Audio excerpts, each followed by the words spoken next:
ಚಿತ್ತಾಪುರದಲ್ಲಿ ಪಥಸಂಚಲನ ಸಂಘರ್ಷ. RSS Bhim army ಮೆರವಣಿಗೆ ಕಿಚ್ಚು. ಸರ್ಕಾರಿ ಜಾಗಗಳಲ್ಲಿನ ಚಟುವಟಿಕೆಗೆ ಅನುಮತಿ ಕಡ್ಡಾಯ ಮಾಡಿರೋ ಆದೇಶ ಇನ್ನೂ ಸದ್ದು ಮಾಡುತ್ತಿದೆ. ಈ ಚರ್ಚೆ ಅದೆಲ್ಲೆಲ್ಲಿಗೋ ಹೋಗಿ ಮುಟ್ಟುತ್ತಿದೆ. ನಾಯಕರ ನಡುವೆ ಕದನವೇ ಏರ್ಪಟ್ಟಿದ್ರೆ ಕಲಬುರಗಿಯ ಚಿತ್ತಾಪುರ ಬೂದಿ ಮುಚ್ಚಿದ ಕೆಂಡದಂತೆ ಕಾಣುತ್ತಿದೆ. ಯಾಕಂದ್ರೆ ಚಿತ್ತಾಪುರದಲ್ಲಿ ದಲಿತ ಸಂಘಟನೆಗಳು ವರ್ಸಸ್ ರಾಷ್ಟ್ರೀಯ ಸ್ವಯಂ ಸೇವಕ ಸಂಘ ಎಂಬ ಬೆಳವಣಿಗೆ ಸೃಷ್ಟಿಯಾಗಿದೆ. ಕಲಬುರಗಿ ಜಿಲ್ಲೆಯ ಚಿತ್ತಾಪುರ ಸಚಿವ ಪ್ರಿಯಾಂಕ್ ಖರ್ಗೆಯ ಸ್ವಕ್ಷೇತ್ರ.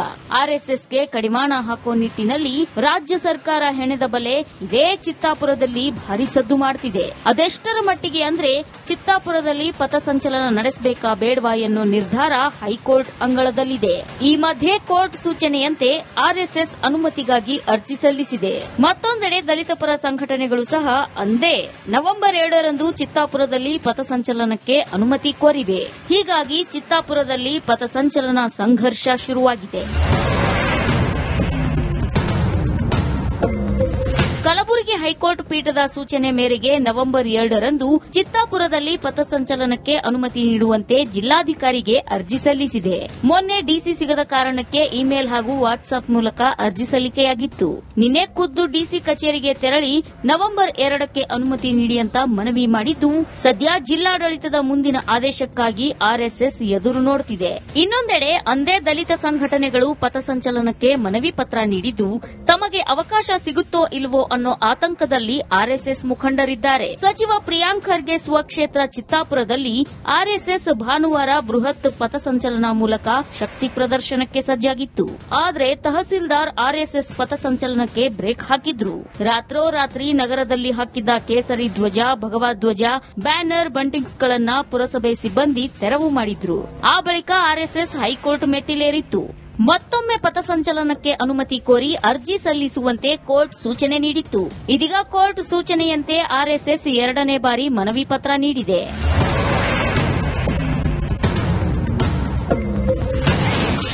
ಆರ್ಎಸ್ಎಸ್ ಪಥಸಂಚಲನಕ್ಕೆ ಭೀಮ್ ಆರ್ಮಿ ಕೌಂಟರ್. ಇನ್ನು ಇದಕ್ಕೆ ಕೌಂಟರ್ ಆಗಿ ಪಥಸಂಚಲನ ನಡೆಸೋದಕ್ಕೆ ಭೀಮ್ ಆರ್ಮಿ ಸಂಘಟನೆ ಸಜ್ಜಾಗಿದೆ. ನವೆಂಬರ್ 2ರಂದೇ ಚಿತ್ತಾಪುರ ನಗರದ ಪ್ರಮುಖ ರಸ್ತೆಗಳಲ್ಲಿ ಭೀಮ್ ಪಥಸಂಚಲನಕ್ಕೆ ಅನುಮತಿ ನೀಡುವಂತೆ ಅರ್ಜಿ ಸಲ್ಲಿಸಿದೆ. ನಾವು ಲಾಠಿ ಹಿಡಿದು ಜಾಥಾ ಮಾಡ್ತೇವೆ, ನಮಗೂ ಅವಕಾಶ ಕೊಡಿ ಅಂತ ಭೀಮ್ ಆರ್ಮಿ ಭಾರತ್ ಏಕ್ತಾ ಮಿಷನ್ ಜಿಲ್ಲಾಡಳಿತಕ್ಕೆ ಮನವಿ ಮಾಡಿದೆ. ಒಟ್ನಲ್ಲಿ ರಾಜಕೀಯ ಜಟಾಪಟಿ ನಡುವೆ ಎಲ್ಲರ ಕಣ್ಣು ಚಿತ್ತಾಪುರದತ್ತ ನೆಟ್ಟಿದೆ. ಸೆಪ್ಟೆಂಬರ್ 24ರಂದು ಹೈಕೋರ್ಟ್ನಲ್ಲಿ ಈ ಬಗ್ಗೆ ವಿಚಾರಣೆ ನಡೆಯಲಿದ್ದು, ಅಂತಿಮವಾಗಿ ಕೋರ್ಟ್ ಏನ್ ಹೇಳುತ್ತೆ ಅನ್ನೋದನ್ನ ಕಾದು ನೋಡಬೇಕಿದೆ. Bureau report, Republic Kannada. ಇನ್ನು ಇದೇ ವಿಚಾರಕ್ಕೆ ಸಂಬಂಧಪಟ್ಟಂತೆ ನಮ್ಮ ಪ್ರತಿನಿಧಿ ಓಂ ಪ್ರಕಾಶ್ ಮುನ್ನೂರು ನಮ್ಮ ಜೊತೆ ನೇರ ಸಂಪರ್ಕದಲ್ಲಿದ್ದಾರೆ. ಓಂ ಪ್ರಕಾಶ್, ಇದೀಗ ಈಗಾಗಲೇ ಆರ್ಎಸ್ಎಸ್ ಮತ್ತು ಕಾಂಗ್ರೆಸ್ ನಡುವಿನ ಜಟಾಪಟಿ ದಿನೇ ದಿನೇ ಜೋರಾಗ್ತಾ ಇದೆ. ಮತ್ತೊಂದು ಕಡೆ ಈಗಾಗಲೇ ಆರ್ಎಸ್ಎಸ್ ಡಿಸಿಗೆ ಮನವಿ ಸಲ್ಲಿಸಿರುವುದು ನವೆಂಬರ್ 2ಕ್ಕೆ ಅನುಮತಿ ಕೊಡಿ ಅಂತ. ಮತ್ತೊಂದು ಕಡೆ ಭೀಮ್ ಆರ್ಮಿ ಕೂಡ ಮನವಿ ಸಲ್ಲಿಕೆ ಮಾಡಿದೆ. ಏನ್ ನಡೀತಾ ಇದೆ ಅಂತ ಸದ್ಯಕ್ಕೆ?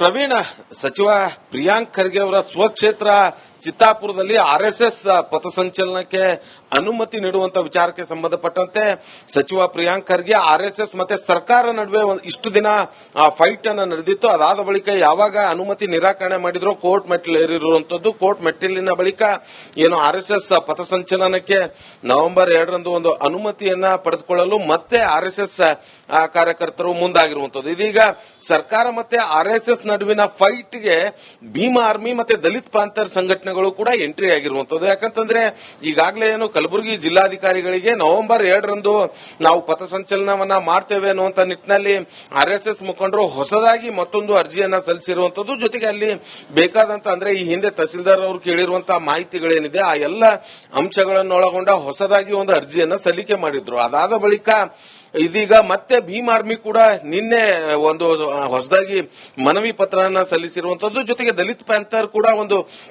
ಅರ್ಜಿಯನ್ನ ಸಲ್ಲಿಸಿರುವಂತದ್ದು. ಚಿತ್ತಾಪುರದಲ್ಲಿ ತಾವು ಕೂಡ ಏನು ಪಥಸಂಚಲನ ಮಾಡ್ತೇವೆ, ಭೀಮ್ ಆರ್ಮಿ ವತಿಯಿಂದ ಭೀಮ ಪಥಸಂಚಲನ ಮಾಡ್ತೇವೆ, ಜೊತೆಗೆ ದಲಿತ ಪ್ಯಾಂಥರ್ ವತಿಯಿಂದ ಕೂಡ ಪಥಸಂಚಲನವನ್ನ ಮಾಡ್ತೇವೆ ಅನ್ನುವಂತ ನಿಟ್ಟಿನಲ್ಲಿ ಹೊಸ ಅರ್ಜಿಯನ್ನ ಸಲ್ಲಿಸಿರುವಂತದ್ದು. ಇದೀಗ ಮೂರು ಸಂಘಟನೆಗಳು ಒಂದೇ ದಿನ ಒಂದೇ ಸಮಯ ಏಕಕಾಲಕ್ಕೆ ಪಥಸಂಚಲನವನ್ನ ಮಾಡ್ತೇವೆ, ಜೊತೆಗೆ ಒಂದೇ ರೂಟ್ ಮ್ಯಾಪ್ ಕೂಡ ಕೊಟ್ಟಿರುವಂತದ್ದು. ಎಲ್ಲರ ಪಥಸಂಚಲನ ಆರಂಭವಾಗುವಂತದ್ದು ಸ್ಥಳ ಕೂಡ ಏನು ಚಿತ್ತಾಪುರದ ಬಜಾಜ್ ಕಲ್ಯಾಣ ಮಂಟಪದಿಂದ. ಸೊ ಹಾಗಾಗಿ ಇದೀಗ ಮೂರು ಸಂಘಟನೆಗಳ ಮಧ್ಯೆ ಒಂದು ರೀತಿಯಾದಂತಹ ಪೈಪೋಟಿ ಏರ್ಪಟ್ಟಿರುವಂತದ್ದು. ಯಾಕಂತಂದ್ರೆ ಈಗ ಒಂದು ಕಡೆ ಆರ್ಎಸ್ಎಸ್ ಸಚಿವ ಪ್ರಿಯಾಂಕ್ ಖರ್ಗೆಯನ್ನ ಟಾರ್ಗೆಟ್ ಮಾಡಿಕೊಂಡು ಚಿತ್ತಾಪುರದಲ್ಲಿ ಉದ್ದೇಶಪೂರ್ವಕವಾಗಿ ಈ ರೀತಿಯಾದಂತಹ ಪಥಸಂಚಲನ ಮಾಡ್ತಾ ಇದೆ ಅನ್ನುವಂತ ನಿಟ್ಟಿನಲ್ಲಿ ಈ ಎರಡೂ ಸಂಘಟನೆಗಳು, ಭೀಮ್ ಆರ್ಮಿ ಮತ್ತೆ ದಲಿತ್ ಪ್ಯಾಂಥರ್ ಎರಡೂ ಸಂಘಟನೆಗಳು ಸಚಿವ ಪ್ರಿಯಾಂಕ್ ಖರ್ಗೆಯ ಬೆಂಬಲವಾಗಿ ಅಲ್ಲಿ ಪಥಸಂಚಲನವನ್ನ ಮಾಡೋದಕ್ಕೆ ಸಿದ್ಧತೆಯನ್ನ ಮಾಡಿಕೊಂಡಿರುವಂತದ್ದು. ಇದೀಗ ಮೂರು ಅರ್ಜಿ ಕಲಬುರಗಿ ಜಿಲ್ಲಾಧಿಕಾರಿಗಳಿಗೆ ಭೀಮ್ ಆರ್ಮಿ, ಆರ್ಎಸ್ಎಸ್ ಮತ್ತೆ ದಲಿತ್ ಪ್ಯಾಂಥರ್ ಮೂರು ಸಂಘಟನೆಗಳು ಕೂಡ ಹೊಸದಾಗಿ ಅರ್ಜಿಯನ್ನ ಸಲ್ಲಿಕೆ ಮಾಡಿರುವಂತದ್ದು. ಸೊ ಹಾಗಾಗಿ ಇದೀಗ ಯಾರಿಗೆ ಅನುಮತಿ ಸಿಗುತ್ತೆ, ಯಾರಿಗೆ ಯಾವ ಸಮಯಕ್ಕೆ ಅನುಮತಿ ಸಿಗುತ್ತೆ ಅನ್ನುವಂಥದ್ದು ಬಹಳ ಕುತೂಹಲಕಾರಿಯಾಗಿರುವಂತದ್ದು. ಇದು ಒಂದು ಕಡೆ ಆದ್ರೆ, ಮತ್ತೊಂದು ಕಡೆ ನಾಡಿದ್ದು 24th ಮತ್ತೆ ಹೈಕೋರ್ಟ್ ನಲ್ಲಿ ಈ ಒಂದು ಪ್ರಕರಣ ವಿಚಾರಣೆಗೆ ಇರುವಂತದ್ದು. ಅಂದ್ರೆ ಸವಿಸ್ತರವಾಗಿ ಸರ್ಕಾರ ನ್ಯಾಯಾಲಯದ ಗಮನಕ್ಕೆ ತರಬೇಕಾಗಿರುವಂತದ್ದು. ಅಂದ್ರೆ ಇಡೀ ಪಥಸಂಚಲನ ಕಾರ್ಯಕ್ರಮಕ್ಕೆ ಏನೆಲ್ಲ ಡೆವಲಪ್ಮೆಂಟ್ ಆಗಿದೆ, ಜೊತೆಗೆ ಯಾರ್ಯಾರಿಗೆ ಯಾವ್ಯಾವ ಸಂದರ್ಭದಲ್ಲಿ ಪಥಸಂಚಲನಕ್ಕೆ ಅನುಮತಿ ಮಾಡಿಕೊಡ್ತಾ ಇದ್ದೀರಾ ಅನ್ನುವಂತ ವಿಚಾರ ಕೂಡ ನ್ಯಾಯಾಲಯದ ಗಮನಕ್ಕೆ ತರಬೇಕಾಗುತ್ತೆ. ಸೊ ಹಾಗಾಗಿ ಈಗ ಮೂರು ಸಂಘಟನೆಗಳು ಸಲ್ಲಿಸಿರುವಂತಹ ಅರ್ಜಿ ಕೂಡ ನ್ಯಾಯಾಲಯದ ಗಮನಕ್ಕೆ ತರ್ತಾರೆ. ಮತ್ತೊಂದು ಕಡೆ ಈಗಾಗಲೇ ನಿನ್ನೆ ಆರ್ಎಸ್ಎಸ್ ಏನು ಒಂದು ಅರ್ಜಿಯನ್ನ ಸಲ್ಲಿಸಿರುವಂತದ್ದು, ಅದು ಪೊಲೀಸ್ ಇಲಾಖೆಗೆ ಮತ್ತೆ ರೆಫರೆನ್ಸ್ಗೆ ಕಳಿಸಿರುವಂತದ್ದು. ಅಂದ್ರೆ ಪರಿಶೀಲನೆ ಮಾಡಿ ವರದಿ ನೀಡುವಂತೆ ಜಿಲ್ಲಾಧಿಕಾರಿ ಕಚೇರಿಯಿಂದ ಆ ಒಂದು ಪತ್ರ ಪೊಲೀಸ್ ಇಲಾಖೆಗೆ ತೆರಳಿರುವಂತದ್ದು. ಪೊಲೀಸರು ಕೂಡ ಅದಕ್ಕೆ ಸಂಬಂಧಪಟ್ಟಂತೆ ಇದೀಗ ಮತ್ತೊಮ್ಮೆ ಪರಿಶೀಲನೆಯನ್ನ ನಡೆಸೋದಕ್ಕೆ ಮುಂದಾಗಿರುವಂತದ್ದು. ಅದಾದ ಬೆನ್ನಲ್ಲೇ ಮತ್ತೆರಡು ಸಂಘಟನೆಗಳು ಸಲ್ಲಿಸಿರುವಂತಹ ಏನು ಅರ್ಜಿ ಕೂಡ ಅದು ಪೊಲೀಸರಿಗೆ ರೆಫರ್ ಆಗುತ್ತೆ. ಅದಾದ ಬಳಿಕ ಪೊಲೀಸರು ಯಾವ ರೀತಿಯಾದಂತಹ ವರದಿಯನ್ನ ಕೊಡ್ತಾರೆ ಅನ್ನುವಂಥದ್ದು ಕೂಡ ಕಾದ್ ನೋಡಬೇಕಾಗಿರುವಂತದ್ದು. ಅದಾದ ಬಳಿಕ ಯಾವ ಸಂಘಟನೆಗಳಿಗೆ ಯಾವತ್ತು ಪಥಸಂಚಲನ ನಡೆಸೋದಕ್ಕೆ ಅನುಮಾನ ಸಿಗುತ್ತೆ ಅನ್ನುವಂಥದ್ದು ಕೂಡ ಇದೀಗ ಸಾಕಷ್ಟು ಕುತೂಹಲ ಆಗಿರುವಂತದ್ದು. ಇಷ್ಟು ದಿನ ಸಚಿವ ಪ್ರಿಯಾಂಕ್ ಖರ್ಗೆ ವರ್ಸಸ್ ಆರ್ಎಸ್ಎಸ್, ಸಚಿವ ಆರ್ಎಸ್ಎಸ್ ವರ್ಸಸ್ ಸರ್ಕಾರ ಅನ್ನುವಂತ ಏನು ಫೈಟ್ ನಡೀತಾ ಇತ್ತು, ಇದೀಗ ಆರ್ಎಸ್ಎಸ್ ವಿರುದ್ಧ ಇದೀಗ ಎಲ್ಲರೂ ಕೂಡ ಸಿಡಿದೇಳ್ತಾ ಇರುವಂತದ್ದು. ಸೊ ಹಾಗಾಗಿ ಆರ್ಎಸ್ಎಸ್ ಪಥಸಂಚಲನ ದಿನವೇ ನಾವು ಕೂಡ ಪಥಸಂಚಲನ ಮಾಡ್ತೇವೆ ಅನ್ನುವಂತ ನಿಟ್ಟಿನಲ್ಲಿ ಇದೀಗ ಮತ್ತೊಂದು ಹಂತದ ಫೈಟ್ ಶುರುವಾಗಿರುವಂತದ್ದು. Praveen, okay, thank you Om Prakash ತಮ್ಮೆಲ್ಲ ಮಾಹಿತಿಗೆ.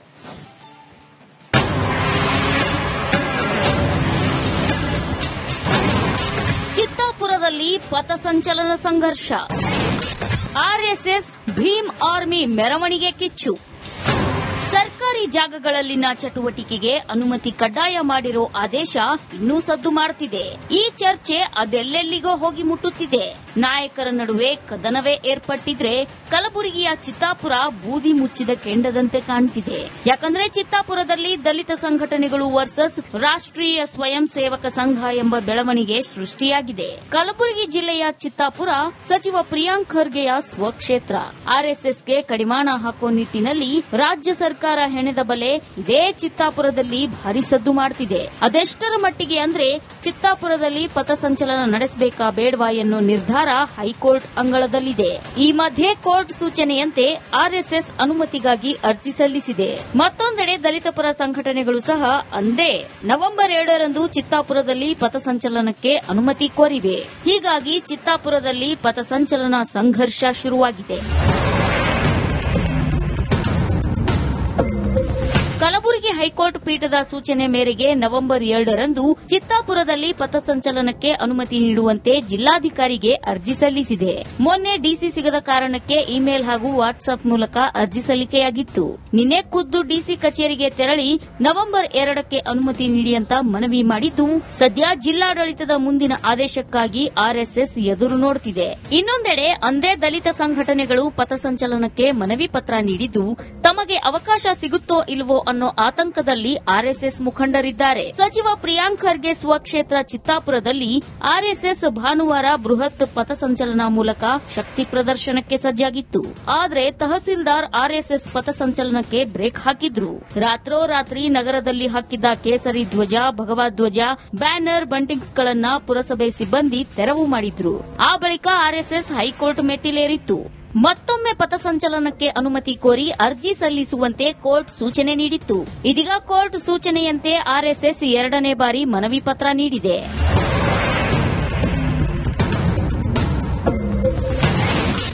ಆರ್ಎಸ್ಎಸ್ ಪಥಸಂಚಲನಕ್ಕೆ ಭೀಮ್ ಆರ್ಮಿ ಕೌಂಟರ್. ಇನ್ನು ಇದಕ್ಕೆ ಕೌಂಟರ್ ಆಗಿ ಪಥಸಂಚಲನ ನಡೆಸುವುದಕ್ಕೆ ಭೀಮ್ ಆರ್ಮಿ ಸಂಘಟನೆ ಸಜ್ಜಾಗಿದೆ. ನವೆಂಬರ್ 2ರಂದೇ ಚಿತ್ತಾಪುರ ನಗರದ ಪ್ರಮುಖ ರಸ್ತೆಗಳಲ್ಲಿ ಭೀಮ್ ಪಥಸಂಚಲನಕ್ಕೆ ಅನುಮತಿ ನೀಡುವಂತೆ ಅರ್ಜಿ ಸಲ್ಲಿಸಿದೆ.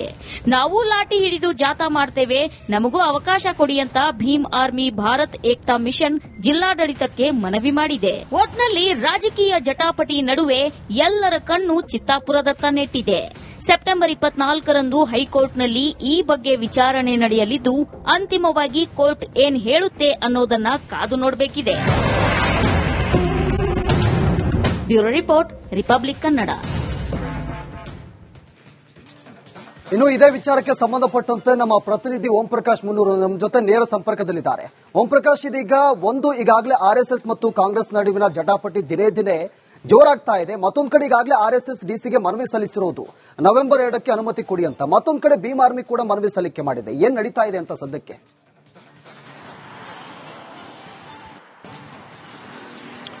ಪ್ರವೀಣ, ಸಚಿವ ಪ್ರಿಯಾಂಕ್ ಖರ್ಗೆ ಅವರ ಸ್ವಕ್ಷೇತ್ರ ಚಿತ್ತಾಪುರದಲ್ಲಿ ಆರ್ಎಸ್ಎಸ್ ಪಥಸಂಚಲನಕ್ಕೆ ಅನುಮತಿ ನೀಡುವಂತ ವಿಚಾರಕ್ಕೆ ಸಂಬಂಧಪಟ್ಟಂತೆ ಸಚಿವ ಪ್ರಿಯಾಂಕ್ ಖರ್ಗೆ ಆರ್ಎಸ್ಎಸ್ ಮತ್ತೆ ಸರ್ಕಾರ ನಡುವೆ ಇಷ್ಟು ದಿನ ಫೈಟ್ ಅನ್ನು ನಡೆದಿತ್ತು. ಅದಾದ ಬಳಿಕ ಯಾವಾಗ ಅನುಮತಿ ನಿರಾಕರಣೆ ಮಾಡಿದ್ರು ಕೋರ್ಟ್ ಮೆಟ್ಟಿಲು ಏರಿರುವಂತದ್ದು. ಕೋರ್ಟ್ ಮೆಟ್ಟಿಲಿನ ಬಳಿಕ ಏನು ಆರ್ಎಸ್ಎಸ್ ಪಥಸಂಚಲನಕ್ಕೆ ನವೆಂಬರ್ 2ರಂದು ಒಂದು ಅನುಮತಿಯನ್ನ ಪಡೆದುಕೊಳ್ಳಲು ಮತ್ತೆ ಆರ್ಎಸ್ಎಸ್ ಕಾರ್ಯಕರ್ತರು ಮುಂದಾಗಿರುವಂತದ್ದು. ಇದೀಗ ಸರ್ಕಾರ ಮತ್ತೆ ಆರ್ಎಸ್ಎಸ್ ನಡುವಿನ ಫೈಟ್ಗೆ ಭೀಮ್ ಆರ್ಮಿ ಮತ್ತೆ ದಲಿತ್ ಪ್ಯಾಂಥರ್ ಸಂಘಟನೆಗಳು ಕೂಡ ಎಂಟ್ರಿ ಆಗಿರುವಂತದ್ದು. ಯಾಕಂತಂದ್ರೆ ಈಗಾಗಲೇ ಏನು ಕಲಬುರಗಿ ಜಿಲ್ಲಾಧಿಕಾರಿಗಳಿಗೆ ನವೆಂಬರ್ 2ರಂದು ನಾವು ಪಥಸಂಚಲನವನ್ನ ಮಾಡ್ತೇವೆ ಅನ್ನುವಂತ ನಿಟ್ಟಿನಲ್ಲಿ ಆರ್ಎಸ್ಎಸ್ ಮುಖಂಡರು ಹೊಸದಾಗಿ ಮತ್ತೊಂದು ಅರ್ಜಿಯನ್ನ ಸಲ್ಲಿಸಿರುವಂತದ್ದು. ಜೊತೆಗೆ ಅಲ್ಲಿ ಬೇಕಾದಂತ ಅಂದ್ರೆ ಈ ಹಿಂದೆ ತಹಸೀಲ್ದಾರ್ ಅವರು ಕೇಳಿರುವಂತಹ ಮಾಹಿತಿಗಳೇನಿದೆ ಆ ಎಲ್ಲ ಅಂಶಗಳನ್ನೊಳಗೊಂಡ ಹೊಸದಾಗಿ ಒಂದು ಅರ್ಜಿಯನ್ನ ಸಲ್ಲಿಕೆ ಮಾಡಿದ್ರು. ಅದಾದ ಬಳಿಕ ಇದೀಗ ಮತ್ತೆ ಭೀಮ್ ಆರ್ಮಿ ಕೂಡ ನಿನ್ನೆ ಒಂದು ಹೊಸದಾಗಿ ಮನವಿ ಪತ್ರವನ್ನ ಸಲ್ಲಿಸಿರುವಂತದ್ದು. ಜೊತೆಗೆ ದಲಿತ್ ಪ್ಯಾಂಥರ್ ಕೂಡ ಒಂದು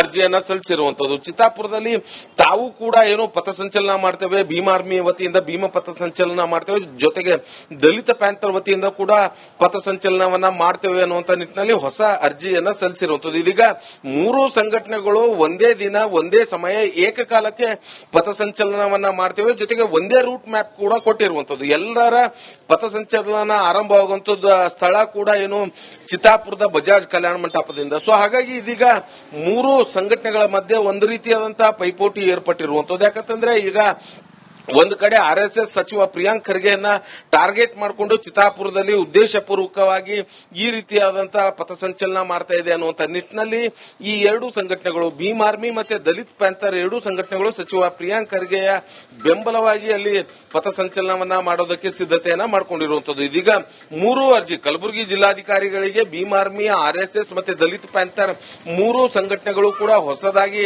ಅರ್ಜಿಯನ್ನ ಸಲ್ಲಿಕೆ ಮಾಡಿರುವಂತದ್ದು. ಸೊ ಹಾಗಾಗಿ ಇದೀಗ ಯಾರಿಗೆ ಅನುಮತಿ ಸಿಗುತ್ತೆ, ಯಾರಿಗೆ ಯಾವ ಸಮಯಕ್ಕೆ ಅನುಮತಿ ಸಿಗುತ್ತೆ ಅನ್ನುವಂಥದ್ದು ಬಹಳ ಕುತೂಹಲಕಾರಿಯಾಗಿರುವಂತದ್ದು. ಇದು ಒಂದು ಕಡೆ ಆದ್ರೆ ಮತ್ತೊಂದು ಕಡೆ ನಾಡಿದ್ದು 24th ಮತ್ತೆ ಹೈಕೋರ್ಟ್ನಲ್ಲಿ ಈ ಒಂದು ಪ್ರಕರಣ ವಿಚಾರಣೆಗೆ ಇರುವಂತದ್ದು. ಅಂದ್ರೆ ಸವಿಸ್ತರವಾಗಿ ಸರ್ಕಾರ ನ್ಯಾಯಾಲಯದ ಗಮನಕ್ಕೆ ತರಬೇಕಾಗಿರುವಂತದ್ದು. ಅಂದ್ರೆ ಇಡೀ ಪಥಸಂಚಲನ ಕಾರ್ಯಕ್ರಮಕ್ಕೆ ಏನೆಲ್ಲ ಡೆವಲಪ್ಮೆಂಟ್ ಆಗಿದೆ, ಜೊತೆಗೆ ಯಾರ್ಯಾರಿಗೆ ಯಾವ್ಯಾವ ಸಂದರ್ಭದಲ್ಲಿ ಪಥಸಂಚಲನಕ್ಕೆ ಅನುಮತಿ ಮಾಡಿಕೊಡ್ತಾ ಇದ್ದೀರಾ ಅನ್ನುವಂಥ ವಿಚಾರ ಕೂಡ ನ್ಯಾಯಾಲಯದ ಗಮನಕ್ಕೆ ತರಬೇಕಾಗುತ್ತೆ. ಸೊ ಹಾಗಾಗಿ ಈಗ ಮೂರು ಸಂಘಟನೆಗಳು ಸಲ್ಲಿಸಿರುವಂತಹ ಅರ್ಜಿ ಕೂಡ ನ್ಯಾಯಾಲಯದ ಗಮನಕ್ಕೆ ತರ್ತಾರೆ. ಮತ್ತೊಂದು ಕಡೆ ಈಗಾಗಲೇ ನಿನ್ನೆ ಆರ್ಎಸ್ಎಸ್ ಏನು ಒಂದು ಅರ್ಜಿಯನ್ನ ಸಲ್ಲಿಸಿರುವಂತದ್ದು, ಅದು ಪೊಲೀಸ್ ಇಲಾಖೆಗೆ ಮತ್ತೆ ರೆಫರೆನ್ಸ್ಗೆ ಕಳಿಸಿರುವಂತದ್ದು. ಅಂದ್ರೆ ಪರಿಶೀಲನೆ ಮಾಡಿ ವರದಿ ನೀಡುವಂತೆ ಜಿಲ್ಲಾಧಿಕಾರಿ ಕಚೇರಿಯಿಂದ ಆ ಒಂದು ಪತ್ರ ಪೊಲೀಸ್ ಇಲಾಖೆಗೆ ತೆರಳಿರುವಂತದ್ದು. ಪೊಲೀಸರು ಕೂಡ ಅದಕ್ಕೆ ಸಂಬಂಧಪಟ್ಟಂತೆ ಇದೀಗ ಮತ್ತೊಮ್ಮೆ ಪರಿಶೀಲನೆಯನ್ನ ನಡೆಸೋದಕ್ಕೆ ಮುಂದಾಗಿರುವಂತದ್ದು. ಅದಾದ ಬೆನ್ನಲ್ಲೇ ಮತ್ತೆರಡು ಸಂಘಟನೆಗಳು ಸಲ್ಲಿಸಿರುವಂತಹ ಏನು ಅರ್ಜಿ ಕೂಡ ಅದು ಪೊಲೀಸರಿಗೆ ರೆಫರ್ ಆಗುತ್ತೆ. ಅದಾದ ಬಳಿಕ ಪೊಲೀಸರು ಯಾವ ರೀತಿಯಾದಂತಹ ವರದಿಯನ್ನ ಕೊಡ್ತಾರೆ ಅನ್ನುವಂಥದ್ದು ಕೂಡ ಕಾದ್ ನೋಡಬೇಕಾಗಿರುವಂತದ್ದು. ಅದಾದ ಬಳಿಕ ಯಾವ ಯಾವ ಸಂಘಟನೆಗಳಿಗೆ ಯಾವತ್ತೂ ಪಥಸಂಚಲನ ನಡೆಸೋದಕ್ಕೆ ಅನುಮಾನ ಸಿಗುತ್ತೆ ಅನ್ನುವಂಥದ್ದು ಕೂಡ ಇದೀಗ ಸಾಕಷ್ಟು ಕುತೂಹಲ ಆಗಿರುವಂತದ್ದು. ಇಷ್ಟು ದಿನ ಸಚಿವ ಪ್ರಿಯಾಂಕ್ ಖರ್ಗೆ ವರ್ಸಸ್ ಆರ್ಎಸ್ಎಸ್, ಸಚಿವ ಆರ್ಎಸ್ಎಸ್ ವರ್ಸಸ್ ಸರ್ಕಾರ ಅನ್ನುವಂತ ಏನು ಫೈಟ್ ನಡೀತಾ ಇತ್ತು, ಇದೀಗ ಆರ್ಎಸ್ಎಸ್ ವಿರುದ್ಧ ಇದೀಗ ಎಲ್ಲರೂ ಕೂಡ ಸಿಡಿದೇಳ್ತಾ ಇರುವಂತದ್ದು. ಸೊ ಹಾಗಾಗಿ ಆರ್ಎಸ್ಎಸ್ ಪಥಸಂಚಲನ ದಿನವೇ ನಾವು ಕೂಡ ಪಥಸಂಚಲನ ಮಾಡ್ತೇವೆ ಅನ್ನುವಂತ ನಿಟ್ಟಿನಲ್ಲಿ ಇದೀಗ ಮತ್ತೊಂದು ಹಂತದ ಫೈಟ್ ಶುರುವಾಗಿರುವಂತದ್ದು. Praveen, okay, thank you Om Prakash ತಮ್ಮೆಲ್ಲ ಮಾಹಿತಿಗೆ.